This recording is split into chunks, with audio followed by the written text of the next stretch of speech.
రెడ్డి గారి యొక్క ఆలోచన విధానాన్ని అన్ని వాడల ఊరు దిగ్విజయంగా ప్రదర్శిస్తున్న తెలుగుదేశం పార్టీ నాయకులకు కార్యకర్తలకు ముందుగా నా నమస్కారం తెలియజేస్తున్నాను. ధర్మం ఎన్నటికీ మారదు. ధర్మం ఏ తరానికైనా ఏ యుగానికైనా ధర్మం మారదు.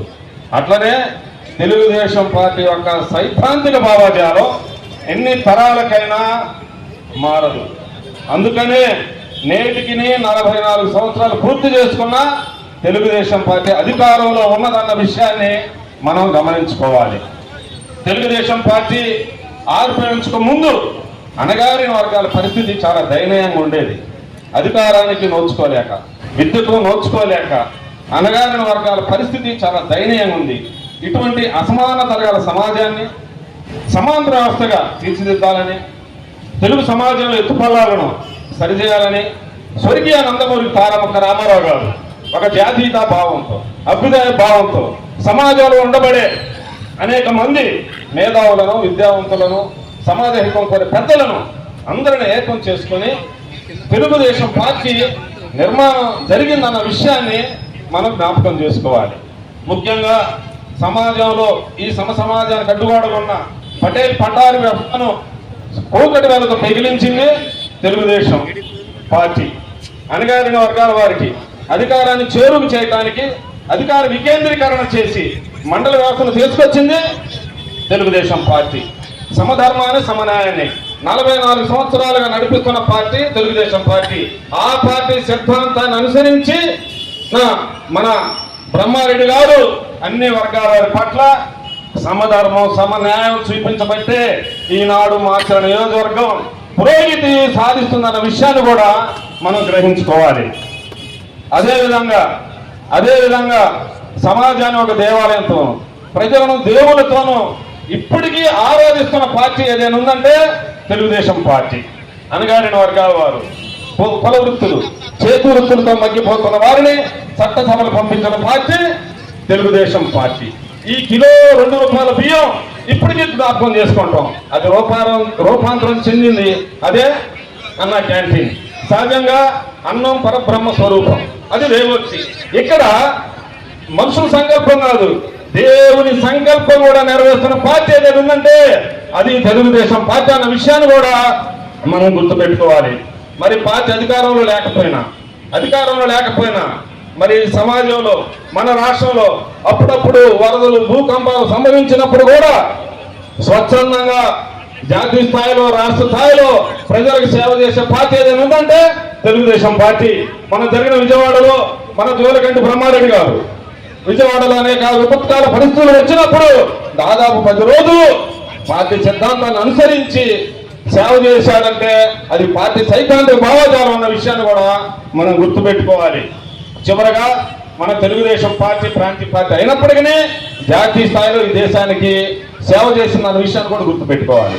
మరొక బీసీ నేత దేవగౌడ ఈ దేశానికి ప్రధానమంత్రి అయ్యాడంటే తెలుగుదేశం పార్టీ చాలా కీలక పాత్ర పోషించింది. అది బహుజన బిడ్డలు గమనించుకోవాలి. అదేవిధంగా ఇప్పుడు లోకేష్ గారు మీడియా ద్వారా మనం విన్నాం, ఒక్కొక్క రాష్ట్రపతిగా నారాయణ ఎన్నికైనా, అబ్దుల్ కలాం రాష్ట్రపతికి ఎన్నికైనా అది తెలుగుదేశం పార్టీ ప్రధానంగా సూచించింది, కీలక పాత్ర పోషించింది. ఒక దశలో పార్లమెంట్ లో ప్రధాన ప్రతిపక్ష పార్టీ పాత్ర పోషించి భారతదేశ ప్రజాస్వామ్యాన్ని కాపాడుతూ ఉన్న పార్టీ కూడా తెలుగుదేశం పార్టీ అన్న విషయాన్ని కూడా మనం మర్చిపోకూడదు. ముఖ్యంగా మన చంద్రబాబు నాయుడు గారు ప్రసంగంలో తెలుగుదేశం పార్టీ అన్నా చెల్లెల బంధం అనే మహిళల పట్ల ఎంత అపారంగా గౌరవాన్ని చూపించా కూడా గ్రహించుకోవాలి. అందుకనే ఈ రాష్ట్ర అసెంబ్లీలో 22 మంది ఎమ్మెల్యేలు, 3 మహిళా మంత్రులు ఉన్నారంటే మహిళలకు ఎంత ప్రాధాన్యత తెలుగుదేశం పార్టీ ఇస్తున్నదో కూడా గ్రహించుకోవాలి. చివరిగా ఒక మాట చెప్పి ముగిస్తున్నా. తెలుగుదేశం పార్టీ 2019లో ఓడిపోవటానికి ప్రధానంగా 2 కారణాలని చంద్రబాబు నాయుడు గారు మొన్న ఎలక్ట్రానిక్ మీడియాలో చెప్పాడు. 1 నెంబర్ 1 చేసిన అభివృద్ధిని చెప్పుకోలేకపోవడం, 2 వైసీపీ దుష్ప్రచారాన్ని తిప్పికొట్టలేకపోవడం. ఈ 2 విషయాలు ప్రధాన కారణం వల్ల తెలుగుదేశం పార్టీ 2019లో పరాజయ పాలిందని చంద్రబాబు గారు చెప్పాడు. అది మనకి ఎప్పుడు మన మనసులో ఉండాలి, మనం గ్రహించుకోవాలి. అందుకనే ఈ 2 ఏళ్లలో చేసిన అభివృద్ధిని మనం ఎప్పుడు చెప్పుకోవాలి. సూపర్ 6 కానీ ముఖ్యంగా మన ఎమ్మెల్యే బ్రహ్మారెడ్డి గారు వ్యక్తిగతంగా సమాజం పట్ల ఎంత వృద్ధిలోకి తీసుకొస్తున్నాడో కూడా మన ప్రజలందరికీ చెప్పుకోవాలి. ఎడ్యుకేషన్ పట్ల వ్యక్తిగతంగా ఎంత ఆర్థికంగా ఎంత భరోసా ఇవ్వబట్టే జిల్లా స్థాయిలో మన మాత్రం నియోజకవర్గం విద్యారంగంలో అగ్రభాగాన ఉన్నది, చప్పట్లు పెట్టండి. అదేవిధంగా కొనాత్మగూడు గ్రామంలో దాదాపు 115 కుటుంబాలు పేద వర్గాలు దాదాపు ఊరు విడిచి 5 సంవత్సరాల వలస వెళ్ళారు. మరి వాళ్ళందరిని దృష్టిలో పెట్టుకొని 1,15,00,000 ఒక్క కుటుంబానికి ₹1,00,000 చొప్పున చంద్రబాబు నాయుడుతో మాట్లాడి ఆ కుటుంబానికి భరోసా కల్పించాడు. మరి ఇటువంటి విషయాలు మన నియోజకవర్గంలో ఉన్న మన ప్రజలకి, మన కార్యకర్తలకి ప్రభుత్వం చేస్తున్న అభివృద్ధి, బ్రహ్మారెడ్డి గారు చేస్తున్న అభివృద్ధిని మనందరూ చెప్పుకోగలిగితే రానున్న ఎన్నికల్లో మరలా ఈ ప్రభుత్వం సుస్థిరం చేసుకోవడానికి అవకాశం ఉంటుందన్న విషయాన్ని కూడా మనం గ్రహించుకోవాలి. మరి సమయం లేదు కాబట్టి మరి ప్రెసిడెంట్ గారు అన్నారు గారు నాకు మైక్ ఇస్తే తాకెళ్ళి చూస్తుంది కాబట్టి నేను ఇంతటితో ముగిస్తున్నాను. మరి రానున్న ఎన్నికలు ఎప్పుడు వచ్చినా ఈ ప్రభుత్వం మనం సుస్థిరం చేసుకోవాలి. ఎందుకంటే అధికారుల మాట కోసం కాదు, ఈ ప్రభుత్వంలో మహిళల భద్రత కోసం, మన బిడ్డల భవిష్యత్తు కోసం, మన పిల్లల ఎదుగుదల కోసం, మహిళల రక్షణ కోసం, ఈ రాష్ట్ర అభివృద్ధి కోసం ఈ తెలుగుదేశం పార్టీని మనం ఎప్పుడూ సుస్థిరం చేసుకోవాలని ఈ సందర్భంగా తెలియజేస్తున్నాను. మరి రాజారెడ్డి రాజ్యాంగం పూర్తిగా అంతరించిపోయినా అక్కడక్కడ ఆ రాజారెడ్డి అవశేషాలు అక్కడక్కడ మనకి ఎదురవుతున్నాయి.